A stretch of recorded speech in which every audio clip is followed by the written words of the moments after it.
Study 91 के official YouTube channel पर मैं जीएस फैकल्टी जेपी सर आप सभी का हार्दिक स्वागत अभिनंदन वंदन करता हूं।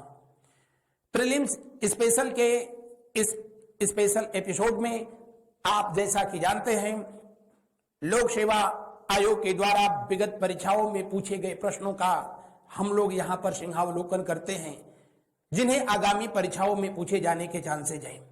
आज महाजनपद काल से संबंधित प्रश्नों का हम लोग डिस्कशन करेंगे।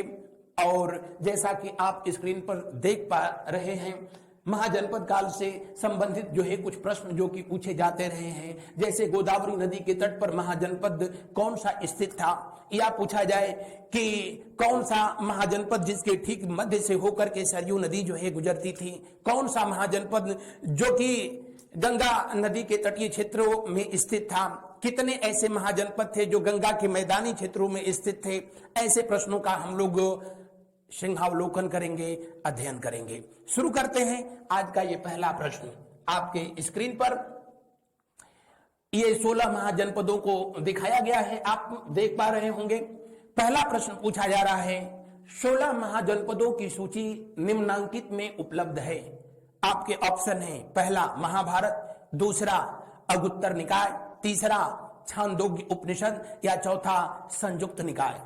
सबसे पहले आपको बता दें कि 16 महाजनपद, यानी जब हिंदुस्तान को 16 भागों में 16 प्रांतों में बांटा गया था, तो प्रत्येक प्रांत को महाजनपद के नाम से जो है जाना जाता था। कब? ईसा पूर्व 6वीं शताब्दी। कब? जब भारत में दूसरी अर्बन रिवॉल्यूशन यानी दूसरी नगरीय क्रांति अपने अस्तित्व में आती है। तो सवाल यह उठता है कि दूसरी नगरीय क्रांति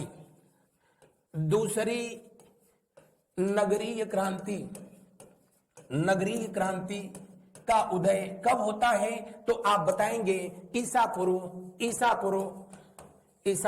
6वीं शताब्दी।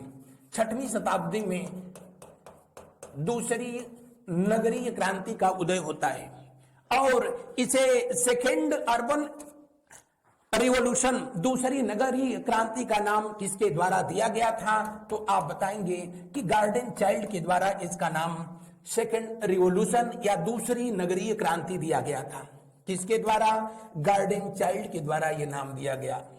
आपको जानकारी के लिए बता दें कि अगर पूछा जाए कि आपसे पूछा जाए कि प्रथम नगरीय क्रांति कौन थी, फर्स्ट अर्बन रिवॉल्यूशन कौन था, प्रथम नगरीय क्रांति, तो आप कहेंगे इंडस वैली सिविलाइजेशन यानी सिंधु घाटी की सभ्यता। क्या? इंडस वैली सिविलाइजेशन यानी सिंधु घाटी की सभ्यता, जो सिंधु और उसके सहायक नदियों के तटीय क्षेत्रों में आबाद हुई। सिंधु घाटी की सभ्यता के पतन के बाद लगभग 1000 वर्ष आगे चल करके दूसरी नगरीय सभ्यता अपने अस्तित्व में आती है, और इसका नामकरण किया गया था किसके द्वारा? गार्डन चाइल्ड के द्वारा। कौन सी पुस्तक में इसका नामकरण किया गया? तो उस पुस्तक का नाम भी था क्या? Urban revolution. किस पुस्तक में इन्होंने इसका उल्लेख किया था? अर्बन रिवॉल्यूशन में उल्लेख किया था।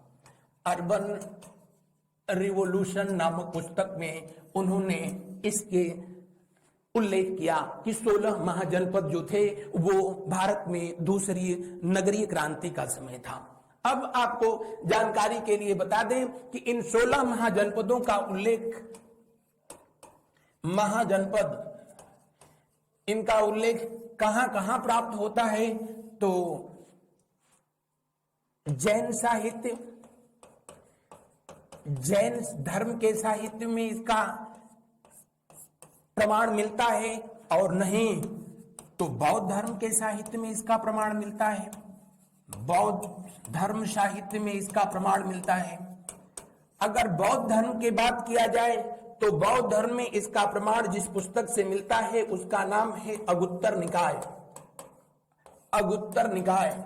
और अगुत्तर निकाय पूछा जाए अगर आपसे कि किस त्रिपिटक का हिस्सा है, तो आप बताएंगे किसका हिस्सा है? तो बौद्ध धर्म में जो 3 त्रिपिटक हैं, जिसमें शुद्ध, विनय और अभिधम तो ये किसका हिस्सा है? अगुत्तर निकाय। जी हां, अगुत्तर निकाय शुद्ध त्रिपिटक का हिस्सा है।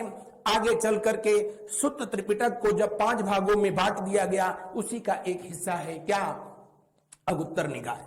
तो अगर जो है अगुत्तर निकाय ऑप्शन में न दे करके विनय पिटक, शुद्ध पिटक, अविधम्म पिटक, इस तरह से जो है अगर ऑप्शन देता है तो फिर जो है उसका राइट आंसर ये होता।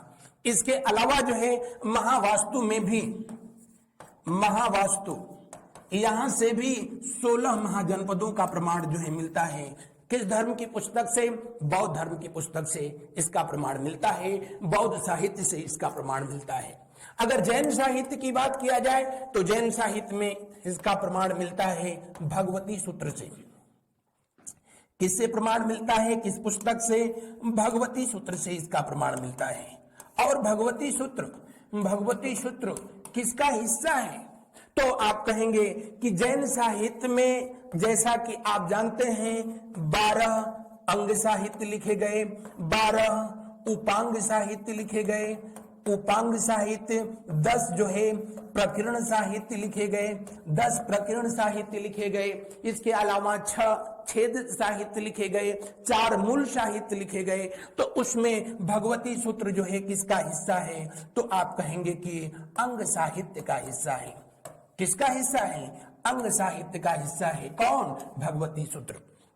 तो जैन साहित्य में अंग साहित्य और अंग साहित्य में भगवती सूत्र से इसका प्रमाण मिलता है। अन्यथा बौद्ध धर्म में अगुत्तर निकाय से इसका प्रमाण मिलता है। इसके अलावा और कौन सी पुस्तक? तो महावास्तु से भी 16 महाजनपदों का प्रमाण मिलता है। 16 महाजनपदों के संदर्भ में अष्टाध्यायी से प्रमाण, अष्टाध्यायी, लेकिन यहां 16 महाजनपद नहीं, यहां कितने उल्लेखित किए गए? 22। अष्टाध्यायी किसने लिखा है? अष्टाध्यायी लिखा है पाणिनि ने। और पाणिनि किसके दरबार में रहा करते थे? पाणिनि जो है नंद वंश के संस्थापक महापदम नंद के दरबार को सुशोभित किया था। उससे पहले इन्होंने शिशुनाग वंश में भी जो है अपनी सेवाएं दी थी। पाणिनि दुनिया के पहले ऐसे व्यक्ति थे जिन्होंने किसी भाषा के लिए व्याकरण यानी ग्रामर लिखा था, और उसका नाम है क्या? अष्टाध्यायी। अष्टाध्यायी से भी महाजनपदों का प्रमाण मिलता है, लेकिन 16 नहीं ना, कितना? 22। तो इस स्क्रीन का आप जो है शॉर्ट स्क्रीन ले सकते हैं, ताकि परीक्षाओं में इससे संबंधित प्रश्न पूछे जाए तो उनको आप शूट कर सकें। और 16 महाजनपदों की सूची निम्नलिखित में उपलब्ध है। कहां से उपलब्ध है? जी हां, अगुत्तर निकाय से उपलब्ध है। पूरी मैंने कथा आपको जो है बता दिया। बढ़ते हैं हम लोग अगले प्रश्न की ओर, और अगले प्रश्न को देखते हैं। अगले प्रश्न में क्या दिया गया है? निम्न में से कौन एक बौद्ध ग्रंथ 16 महाजनपदों का उल्लेख करता है? इसका व्याख्या मैंने पहले ही आपको बता दिया कि बौद्ध धर्म में जो शुद्ध पिटक है, शुद्ध पिटक को 5 भागों में बांटा गया है। अगुत्तर निकाय, मध्यम निकाय, खुद्दक निकाय, दीर्घ निकाय। तो उनमें अगुत्तर निकाय में ही 16 महाजनपदों का प्रमाण मिलता है। तो दिए हुए प्रश्न में कौन सा विकल्प सही होगा? अंतिम ना, कौन सा? पहला सही होगा। पहला जो है 100% सही होगा। बढ़ते हैं हम लोग अगले प्रश्न की ओर। अगले प्रश्न का दीदार करते हैं। 6वीं 5वीं शताब्दी ईसा पूर्व में निम्न में से किस क्षेत्र में गणतंत्रात्मक शासन था? जी हां, जो 16 महाजनपद थे, उन 16 महाजनपदों में दुनिया का पहला गणतंत्र यानी रिपब्लिकन एडमिनिस्ट्रेशन सिस्टम, पहला गणतंत्र। गणतंत्र का मतलब ऐसी शासन व्यवस्था, ऐसी शासन प्रणाली जहां शासन व्यवस्था वंशानुगत न होकर के वहां राजा प्रत्यक्ष अथवा अप्रत्यक्ष रूप से उस देश की जनता के द्वारा चुना जाता है, वो व्यवस्था गणतंत्रात्मक है। वो अलग बात है कि भारत के संविधान में हम लोगों ने जो रिपब्लिकन सिस्टम लिया है वो फ्रांस के संविधान से लिया है, लेकिन दुनिया का पहला गणतंत्र भारत में वैशाली में लिच्छवियों के द्वारा स्थापित किया गया। तो दिए हुए प्रश्न का कौन सा विकल्प सही होगा? कौन सा विकल्प सही होगा? जी हां, तीसरा विकल्प जो है सही होगा। वैशाली में किसके द्वारा? लिच्छवी जो गण थे उनके द्वारा जो है स्थापित किया गया पहला गणतंत्रात्मक शासन व्यवस्था। वैशाली किसका हिस्सा था? वैशाली जो है जी वज्जी की जो है राजधानी थी। 16 महाजनपदों में 3 महाजनपद कौन कौन? वज्जी, दूसरा कौन सा है? मगध, वज्जी, मगध। और आपको जानकारी के लिए बता दें कि 16 महाजनपदों में सबसे बड़ा महाजनपद था वो मगध महाजनपद था। कौन सा? मगध महाजनपद था, जिसका अपने ऋग्वेद में भी जो है उल्लेख किया गया। और तीसरा जो है कौन सा? अंग। ये तीनों महाजनपद वर्तमान समय में भारत के किस राज्य में स्थित है? बिहार में स्थित है। कहां पर स्थित है?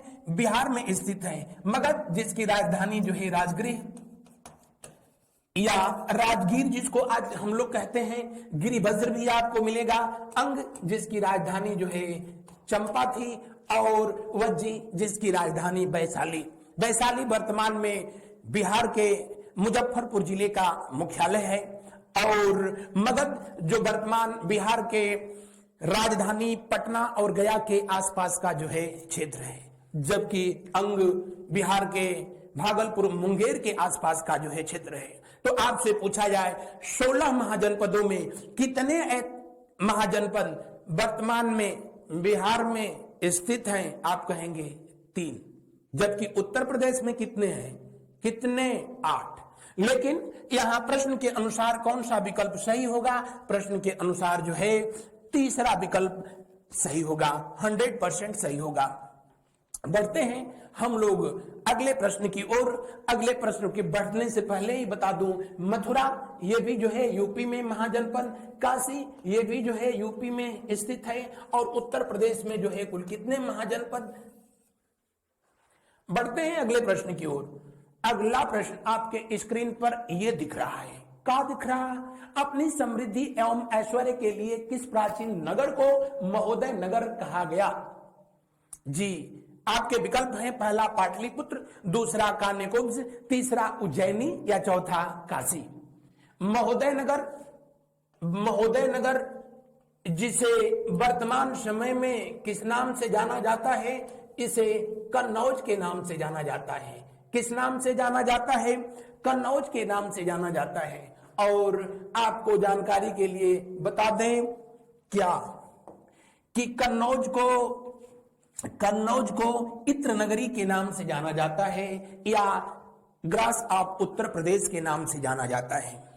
तो इत्र नगरी जो कन्नौज है, कन्नौज को महोदय नगर या फिर और किस नाम से जाना गया? इसको कान्यकुब्ज के नाम से जाना गया। किस नाम से जाना गया? कान्यकुब्ज के नाम से भी जाना गया। महाजनपदों में ये किसका हिस्सा था? तो आप कहेंगे कि पांचाल का हिस्सा था। किसका हिस्सा था? पांचाल का ये हिस्सा था।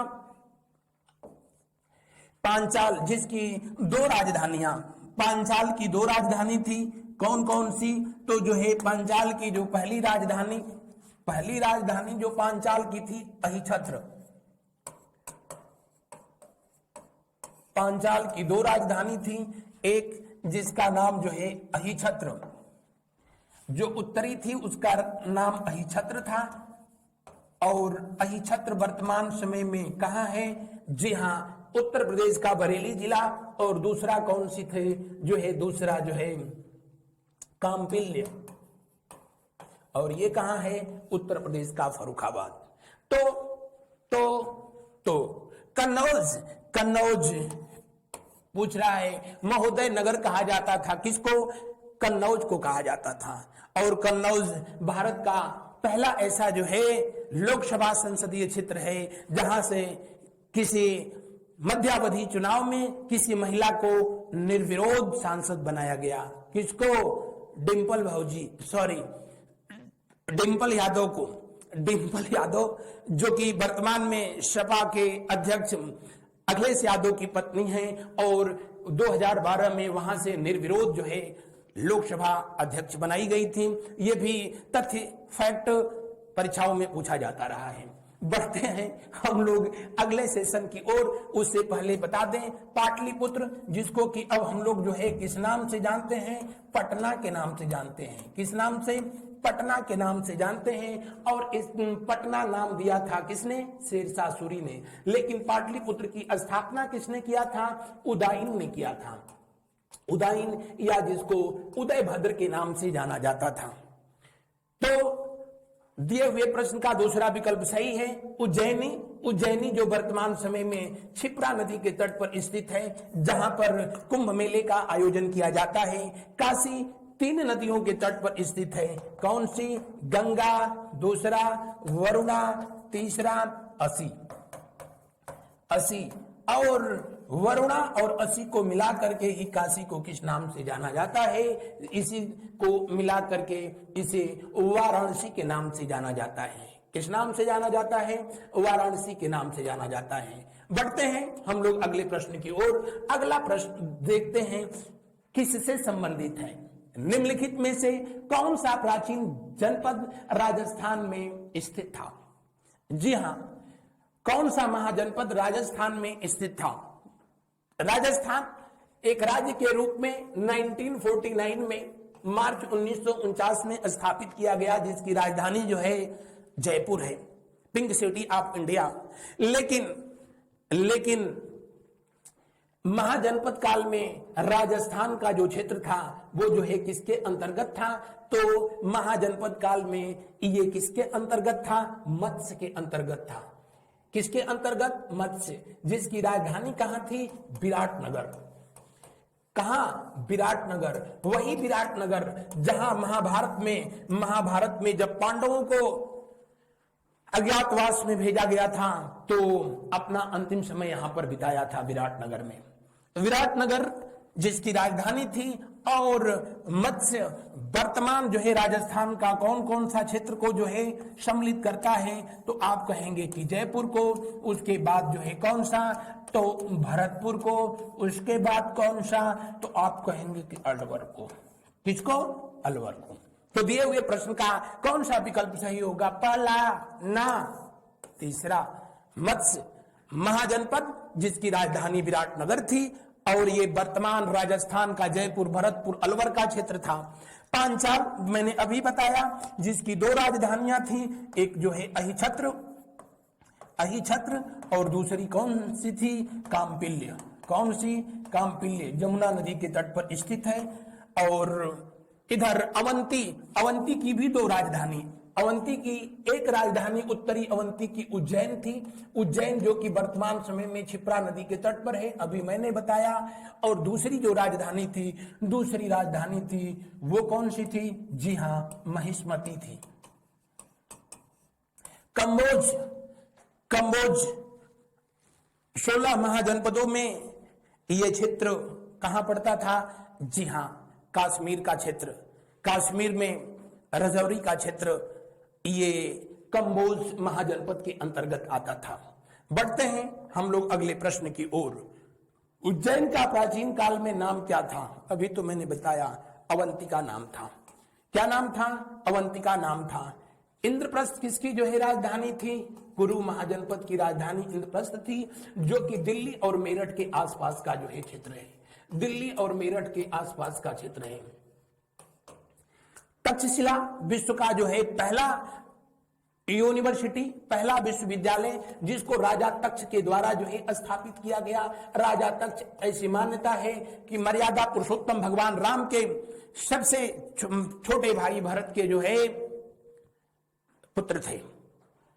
अवंतिका मैंने अभी बताया कि मध्य प्रदेश के मालवा का क्षेत्र है, जिसकी 2 राजधानियां हैं, उज्जैन और महिष्मती। बढ़ते हैं हम लोग अगले प्रश्न की ओर। अगला प्रश्न क्या कहता है? इस तरह के भी प्रश्न आपसे परीक्षाओं में पूछे जाते हैं, जिनको देख करके बहुत लोग घबरा जाते हैं, लेकिन घबराने की जरूरत ना, बिल्कुल नहीं। ये प्रश्न तो सबसे आसान होते हैं। सूची फर्स्ट को सेकंड से मिलाना है। पहली सूची में महाजनपदों के नाम दिए गए हैं, दूसरी सूची में उनकी राजधानियां दी गई हैं। आप देख रहे हैं कुरु महाजनपद की राजधानी कहां थी? इंद्रप्रस्थ थी। जो कि कुरु महाजनपद दिल्ली और मेरठ के आसपास का क्षेत्र था। अभी मैंने जो है आप लोगों से बताया, यानी आपको बताने की जरूरत नहीं कि यमुना नदी के तटीय क्षेत्रों के आसपास का यह क्षेत्र था। मगध जिसकी राजधानी राजगृह थी, यानी इसका यह विकल्प सही होगा। कौशल जिसकी राजधानी, कौशल की राजधानी साकेत अयोध्या, ये सही होगा। वत्स की राजधानी जो है कौशांबी जो है सही होगा। कौशांबी जो कि इलाहाबाद प्रयागराज के आसपास का क्षेत्र है। तो दिए हुए प्रश्न में कौन सा विकल्प सही होगा? अगर आप मान लीजिए कि सिर्फ आपको एक ही जो है उत्तर पता रहा होगा, अगर मगध की राजधानी राजगृह यानी डी का दूसरा, तो डी का दूसरा या तो यहां है नहीं तो यहां है, तो इसलिए यह विकल्प नहीं होगा, यह विकल्प नहीं होगा। यह व्यवस्था, यह जो है फार्मूला हम लोग तब यूज करते हैं जब जो है सभी विकल्प के जो है आपको आंसर ना पता हो। तो दो विकल्प तो जो है नहीं सही होगा, इन्हीं में से या तो ए नहीं तो जो है डी। अगर जो है आपको पता है कि वत्स की राजधानी कौशांबी थी, यानी सी का कौन सा विकल्प जो है सही है? 1। तो आप देखिए कि इनमें सी का 1 है नहीं है, तो ए भी नहीं होगा, तो क्या होगा? डी होगा, अंतिम विकल्प सही होगा। बढ़ते हैं हम लोग अगले प्रश्न की तरफ। अगला प्रश्न देखें। उत्तर प्रदेश में बौद्ध एवं जैनियों दोनों की प्रसिद्ध तीर्थ स्थली है। मैंने बताया कि उत्तर प्रदेश में कुल कितने महाजनपद हैं? कितने हैं? 8। अभी बताया बिहार में कितने हैं? बिहार में कितने हैं? 3। राजस्थान में कितने हैं? राजस्थान में कितने हैं? सिर्फ 1। और कौन सा? मत्स्य। जम्मू कश्मीर में कितने हैं? सिर्फ 1, सिर्फ 1। और वो कौन सा है? जी हां, कंबोज। इसके अलावा अगर आपसे पूछे मध्य प्रदेश में कितने हैं, तो मध्य प्रदेश में भी 1 है। कौन सा? अवंतिका। अवंतिका। साउथ इंडिया में, दक्षिण भारत में, आंध्र प्रदेश में, वहां पर कौन सा है? तो अस्मक है। कौन सा है? अस्मक है। बिहार में कितने हैं? मैंने अभी 3 बताया था, अंग, मगध और वज्जी।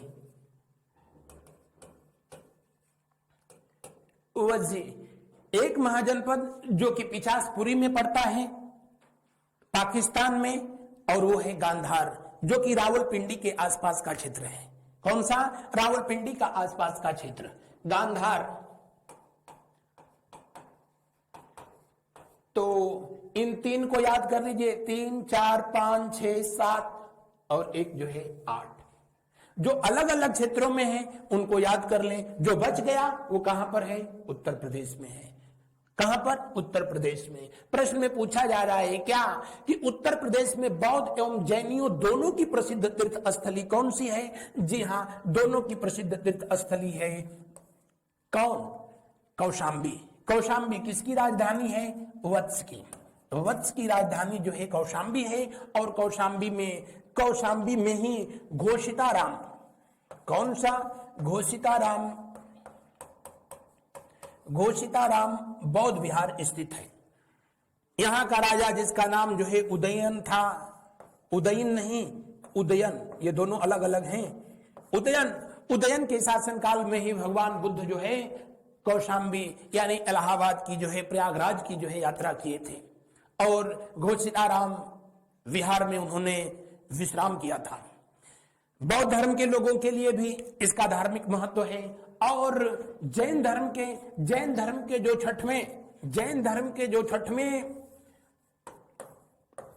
छठवें तीर्थंकर थे जिनका नाम था पद्मनाथ। क्या नाम था? पद्मनाथ। जिनका शुभ चिन्ह कमल था। पद्मनाथ का जन्म स्थली भी जो है कौशांबी है, जिसे प्रभासगिरी के नाम से जो है प्रभासगिरी जैन तीर्थ स्थल के नाम से जाना जाता है। तो दिए हुए प्रश्न का कौन सा विकल्प सही होगा? दिए हुए प्रश्न का कौन सा विकल्प? पहला? ना। दूसरा विकल्प सही होगा, बी ऑप्शन जो है सही है। बढ़ते हैं हम लोग आगे की तरफ। अगला प्रश्न का अवलोकन करते हैं। महान धार्मिक घटना महामस्तकाभिषेक निम्नलिखित में से किससे संबंधित है और किसके लिए संबंधित है? किसके लिए ये जाना जाता है? तो आपको जानकारी के लिए बता दें कि वैसे तो ये प्रश्न जो है महाजनपद काल का नहीं है, लेकिन फिर भी जो है आपको जानकारी के लिए बता दें कि प्रति 12वें वर्ष महामस्तकाभिषेक होता है। प्रति 12वें वर्ष में महामस्तकाभिषेक होता है। और अभी महामस्तकाभिषेक का आयोजन कब किया जाएगा? जी हां, 2030 में किया जाना है। महामस्तकाभिषेक का आयोजन होता है कहां पर? श्रवण बेलगोला में। कहां पर? श्रवण बेलगोला। ये कहां पर स्थित है? तो श्रवण बेलगोला स्थित है कर्नाटका में, कर्नाटक में स्थित है। किस पर्वत पर इसका आयोजन किया जाता है? आप कहेंगे इसका आयोजन जो है चंद्रगिरी पर्वत पर किया जाता है, जहां पर चंद्रगिरी पर्वत, जहां पर भगवान बाहुबली की मूर्ति स्थित है, जिसे गोमतेश्वर मूर्ति के नाम से जाना जाता है। किस नाम से? गोमतेश्वर के नाम से जाना जाता है। गोमतेश्वर के नाम से जाना जाता है। और गोमतेश्वर मूर्ति या बाहुबली ये थे कौन? तो जैन धर्म के प्रथम जो तीर्थंकर थे, जिनका नाम था ऋषभदेव जी। ऋषभदेव जी के ये प्रथम पुत्र थे। इनके ये पुत्र थे कौन? बाहुबली, जिनकी 57 मीटर ऊंची प्रतिमा का यहां पर स्थापना किसके द्वारा किया गया? चामुंडा राय के द्वारा किया गया। चामुंडा राय ये थे कौन? तो चामुंडा राय गंग वंश के सेनापति थे।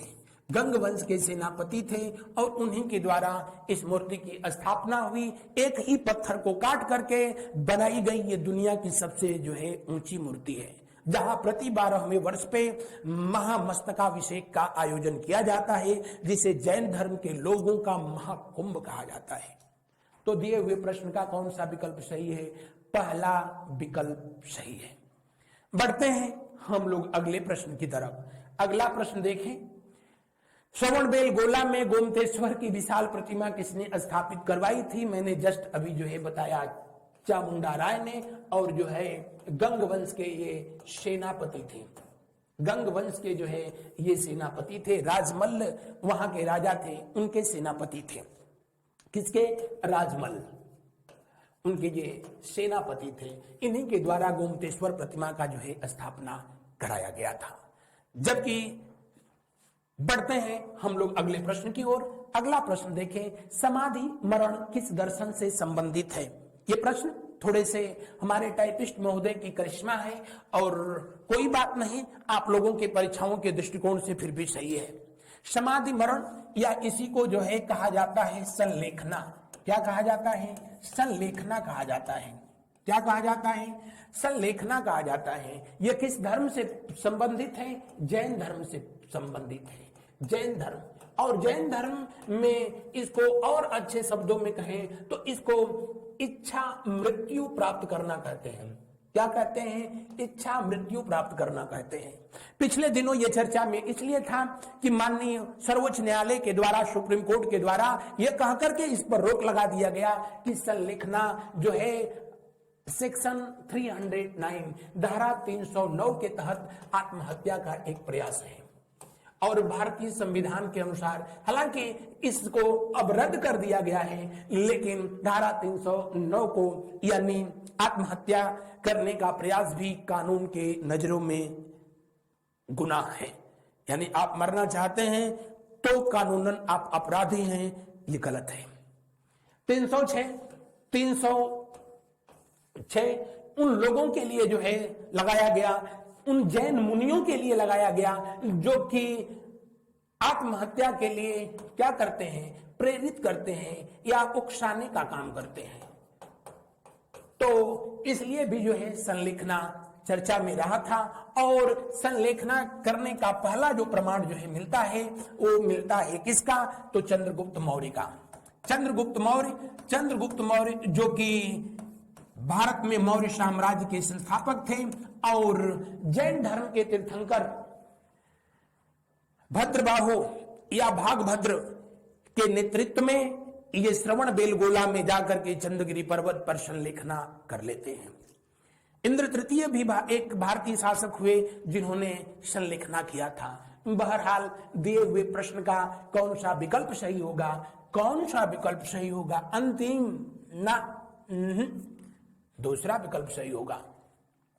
बढ़ते हैं हम लोग अगले प्रश्न की ओर। अगले प्रश्न का अवलोकन करते हैं, देखते हैं। यह भी जैन धर्म से ही संबंधित तथ्य है। जैन धर्म के तीर्थंकरों और उनसे संबंधित जो शुभ चिन्ह है उनका नाम दिया गया है। जैसा कि आप जानते हैं, आदिनाथ जो कि जैन धर्म के प्रथम तीर्थंकर, जिन्हें ऋषभ देव के नाम से जाना गया है। ऋषभ देव का उल्लेख ऋग्वेद में भी किया गया है। अरस्टिनेम और ऋषभ देव मात्र दो ऐसे तीर्थंकर हैं जैन धर्म के जिनका उल्लेख दुनिया के सबसे प्राचीनतम और सबसे पवित्र साहित्य ऋग्वेद में किया गया है। तो दिए हुए प्रश्न में पूछ रहा है क्या आदिनाथ या ऋषभ देव, इनका शुभ चिन्ह है वृषभ, मल्लिनाथ, पार्श्वनाथ, शंभवनाथ। पार्श्वनाथ जो कि ये 23वें तीर्थंकर थे और इनका शुभ चिन्ह है क्या सर्प है। चलिए हम मान लेते हैं कि आपको बस यही दो का आंसर पता है। तो पहले विकल्प वृषभ, यानी पहला ए का पहला सही होगा। यहां पर नहीं है इसलिए तीसरा विकल्प नहीं सही है। यहां भी ये विकल्प सही नहीं हो सकता। तो या तो ऑप्शन ए सही होगा, नहीं तो ऑप्शन डी सही होगा। अब चलिए, अब फिर थोड़ी सी जो शंका है उसको दूर करते हैं। पार्श्वनाथ जो कि 23वें तीर्थंकर थे और इनका जन्म काशी नगरी में हुआ था। पार्श्वनाथ का शुभ चिन्ह सर्प है, यानी सी का कौन सा विकल्प सही होगा? तीसरा सही होगा। तो यहां पर भी तीसरा दिया है और यहां पर तीसरा सी का नहीं दिया गया है, इसलिए ये विकल्प नहीं सही होगा। तो कौन सा सही होगा?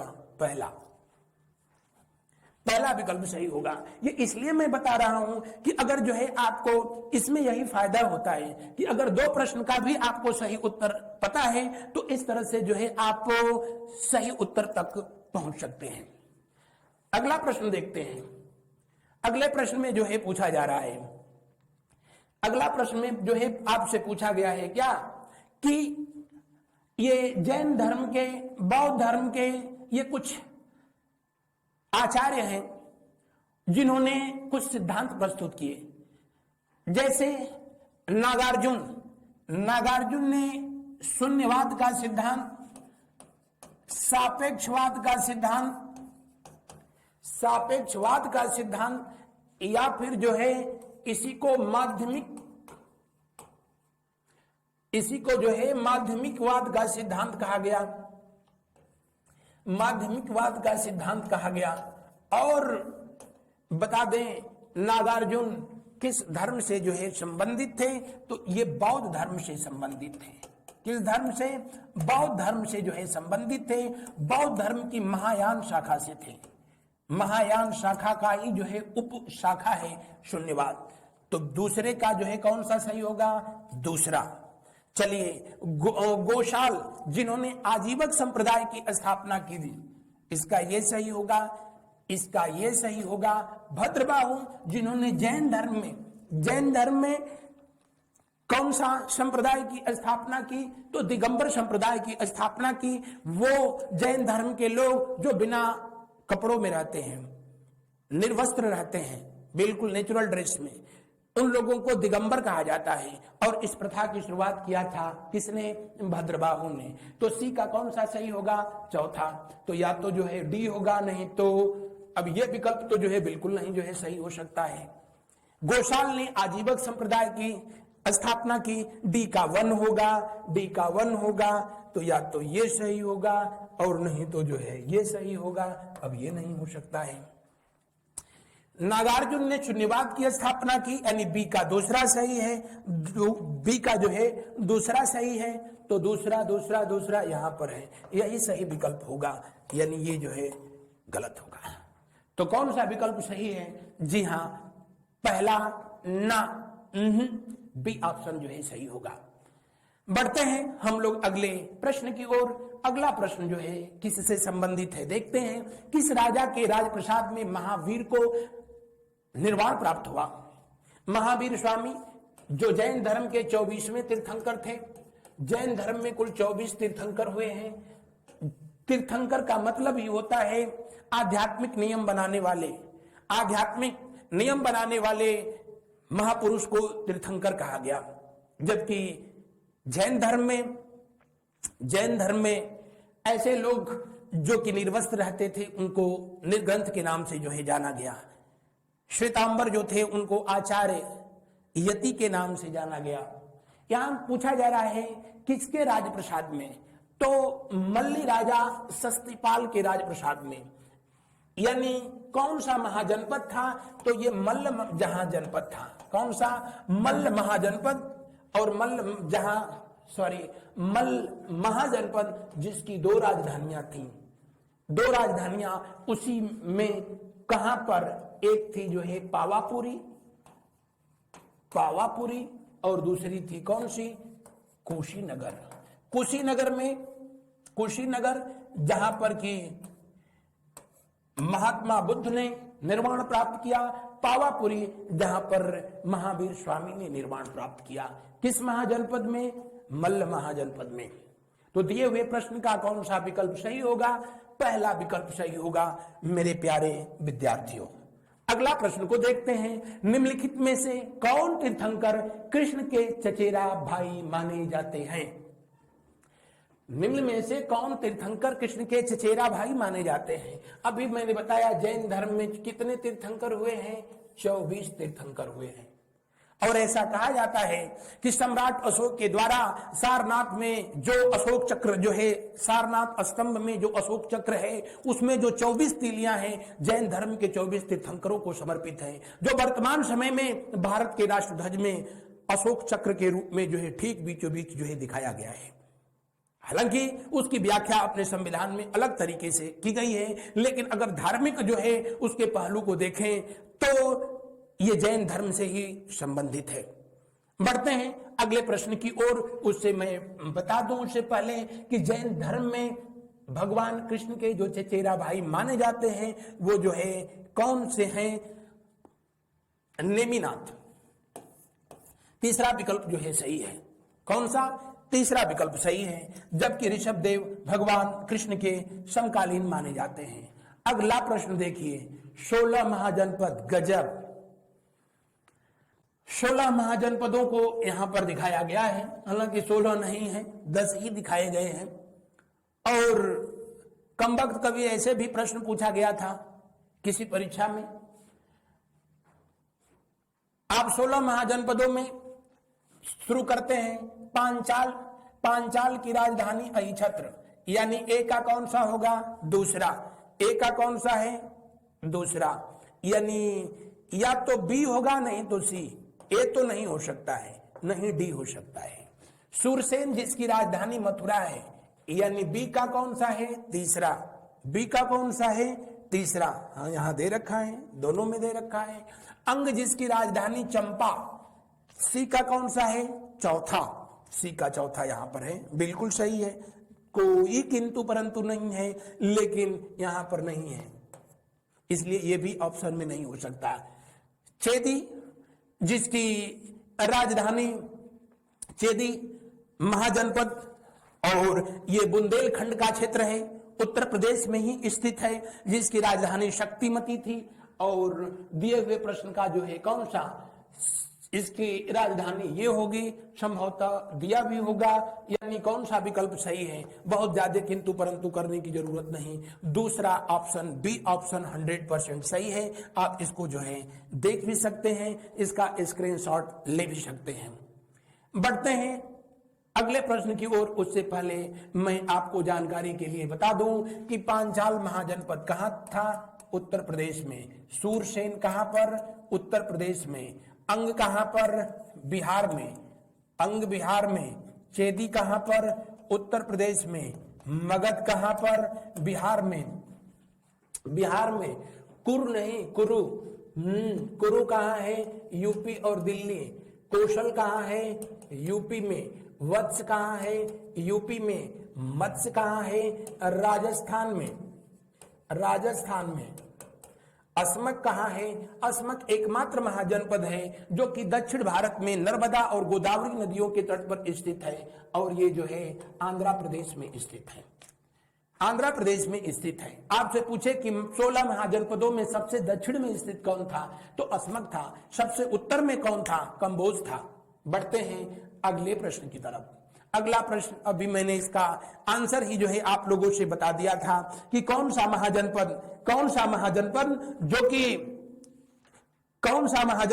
जो कि गोदावरी नदी के तट पर स्थित था।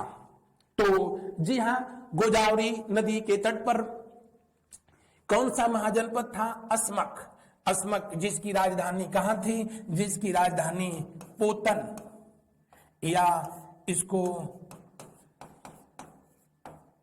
पोटिल भी जो है लिखा होगा। तो दिए हुए प्रश्न का कौन सा विकल्प सही होगा? तीसरा विकल्प जो है सही होगा। बढ़ते हैं अगले प्रश्न की ओर। उससे पहले मैं बता दूं कि ये दो नदियों के मध्य क्षेत्र था, एक नर्मदा और दूसरा कौन सा? गोदावरी। दक्षिण भारत की सबसे बड़ी नदी है गोदावरी, जिसको वृद्ध गंगा के नाम से जो है जाना जाता है। अवंती कहाँ है? एमपी में, जिसकी राजधानी उज्जैन और महिष्मती। वत्स कहां पर है? तो मैं अभी बताया यूपी में, जिसकी राजधानी कहां है? कौशाम्बी। कंबोज जो है कहां है? जम्मू कश्मीर का राजौरी और हजारा का क्षेत्र। और कंबोज की राजधानी कहां पर है? तो आप कहेंगे कि हाटक में। कहां पर है? हाटक में है। हाटक।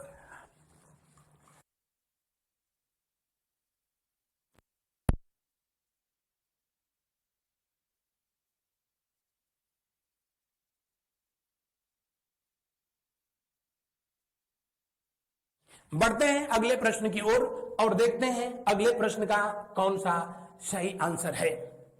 अगले प्रश्न में पूछा जा रहा है, सूची 1 सूची 2 से मिलाइए। आइए मिलाते हैं। दिया गया है पहले सूची में राजाओं के नाम, दूसरे सूची में महाजनपदों के नाम। ये राज्य के नाम नहीं है, महाजनपद। और प्रदोत, चंड प्रदोत जिसका जो है नाम था। चंड प्रदोत अवंती का राजा था। कहां का राजा? अवंती का राजा। चंड प्रदोत, वही चंड प्रदोत जिसने भगवान बुद्ध को पत्र लिख करके और उज्जैन नगरी में आमंत्रित किया था, अपनी राजधानी में बुलाया था, लेकिन अपने वृद्धा अवस्था का हवाला देते हुए, अपने स्वास्थ्य का हवाला देते हुए महात्मा बुद्ध ने वहां जाने में असमर्थता जताई और अपने प्रिय शिष्य किसको भेजा था? जी हां, महाकच्चायन को भेजा था। और महाकच्चायन ने ही चंड प्रदोत को बौद्ध धर्म में शिक्षित किया था। चंड प्रदोत जब पीलिया से पीड़ित होते हैं तो जीवक उस समय के एक वैद्य थे और मगध के थे। इनकी इलाज के लिए अजात शत्रु के द्वारा जो है भेजा जाता है। बहरहाल चंड प्रदोत कहां के राजा थे? अवंती के। उदयन कहां का राजा था? उदयन वत्स का जो है राजा था। अजात शत्रु जो है मगध के जो है सम्राट थे। बहुत गजब के व्यक्ति थे अजात शत्रु, जिनको पितृहंता कहा जाता है, जिन्होंने अपने पिता का ये ऑपरेशन किया और इनका ऑपरेशन इन्हीं का बेटा उदयन ने कर दिया था। इसीलिए हर एक वंश को पितृहंता वंश कहा जाता है। अजात शत्रु मगध का राजा, प्रसेनजित जो कि कौशल का राजा था। तो देखते हैं कौन सा विकल्प सही होता है। ए का तीसरा ये नहीं हो सकता है। इसमें तो कुछ करने की जरूरत ही नहीं है, एक ही पता है तभी आपका सही उत्तर आ जाता है। अगला प्रश्न देखते हैं। प्राचीन श्रावस्ती का नगर विन्यास किस आकृति का है? श्रावस्ती था कहां? तो श्रावस्ती कौशल की राजधानी थी। किस महाजनपद? कौशल महाजनपद की राजधानी, जो वर्तमान में उत्तर प्रदेश का श्रावस्ती का क्षेत्र, सहेत महेत का क्षेत्र, जबकि इसकी दूसरी राजधानी जो है साकेत अयोध्यापुरी थी। श्रावस्ती का नगर विन्यास बड़ा गजब का प्रश्न है और इस तरह के प्रश्नों से आपको 2-4 होना पड़ेगा, क्योंकि ये आयोग है, भगवान जाने क्या पूछ ले। श्रावस्ती का नगर विन्यास बिल्कुल जो है कैसा था? ऐसा था। अर्धचंद्राकार था। तो दिए हुए प्रश्न का कौन सा विकल्प सही होगा? दिए हुए प्रश्न का दूसरा विकल्प सही होगा। आपको जानकारी के लिए बता दें कि कोसल महाजनपद का ही एक गणतंत्र था जिसका नाम था कपिलवस्तु। क्या नाम था? कपिलवस्तु। और कपिलवस्तु के जो शाक्य थे उनकी राजधानी थी लुम्बिनी। कहां थी? लुम्बिनी। अब बताने की जरूरत नहीं होगी कि लुम्बिनी क्यों प्रसिद्ध है। लुम्बिनी में ही वैशाख पूर्णिमा के दिन महात्मा बुद्ध 563 ईसा पूर्व में अवतरित हुए, जिनका जन्म हुआ। कहने का मतलब, एक बार आपसे प्रश्न पूछा, भगवान बुद्ध का जन्म किस महाजनपद में हुआ था? किस महाजनपद में हुआ? कौशल में। लेकिन उनका निर्माण किस महाजनपद में हुआ था? तो कहेंगे कि मल्ल में हुआ था। बढ़ते हैं हम लोग अगले प्रश्न की ओर और देखते हैं इस सेशन का अगला और अंतिम सवाल कहता है, उज्जैन का प्राचीन काल में नाम क्या था? तो उज्जैन का प्राचीन काल में कितनी बार ये प्रश्न मैंने आपसे बताया, अवंतिका था। उज्जैन भारत का वो शहर है जहां पर महाकुंभ मेले का आयोजन होता है। किस नदी के तट पर? छिप्रा। छिप्रा किसकी सहायक नदी है? चंबल। और चंबल की सहायक नदी छिप्रा के तट पर जो है कुंभ मेला का आयोजन होता है। इसके अलावा कहां पर? तो गोदावरी के तट पर। गोदावरी के तट पर कहां? नासिक में। नासिक वही शहर है जहां मर्यादा पुरुषोत्तम भगवान राम जब अपने भाई लक्ष्मण और पत्नी सीता के साथ जो थे, तो लक्ष्मण ने सूर्पनखा के नाक का ऑपरेशन किया था, इसलिए उसको नासिक कहा गया। गोदावरी नदी के तट पर स्थित है और वहां भी कुंभ मेले का आयोजन होता है। तीसरा कहां पर? हरिद्वार में। हरिद्वार में यहां भी गंगा नदी के तट पर, गंगा नदी के तट पर कुंभ मेले का आयोजन होता है। अगर जो है गंगा ऑप्शन में न रहे तो यहाँ दो नदियां जो है मिलती हैं आकर के, और वहीं से अलकनंदा एक मिलती है, दूसरी जो है भागीरथी। तो अलकनंदा और भागीरथी जहां मिलती है वो जगह है हरिद्वार, और गंगा नदी वहीं से उसका नाम गंगा मिलता है। वहां पर भी जो है कुंभ मेले का आयोजन होता है। तो कभी कभी गंगा हरिद्वार में नाम न दे करके ऐसे दे देता है। कैसे? जी हाँ, भागीरथी और अलकनंदा। इसको देवप्रयाग के नाम से जाना जाता है। किस नाम से जाना जाता है? देवप्रयाग के नाम से जाना जाता है। और एक कौन सा? प्रयाग, जहां से मैं ये वीडियो जो है आप लोगों तक पहुंचा रहा हूं। प्रयाग जो कि उत्तर प्रदेश में गंगा, जमुना और सरस्वती के तट पर प्रति वर्ष कुंभ मेला और प्रति 12वें वर्ष महाकुंभ मेले का आयोजन होता है। तो ये था आज का मेरा महाजनपद और उनसे संबंधित उन महत्वपूर्ण प्रश्नों की श्रृंखला जो कि आपकी परीक्षाओं के लिए संजीवनी सिद्ध होगा। बाकी आप अपने विचार कमेंट के माध्यम से जरूर पहुंचाइएगा, उसका मुझे बेसब्री से इंतजार रहेगा कि ये सेशन, ये मेरा प्रयास आपको कैसा लगा। आज बस इतना ही। थैंक यू, धन्यवाद।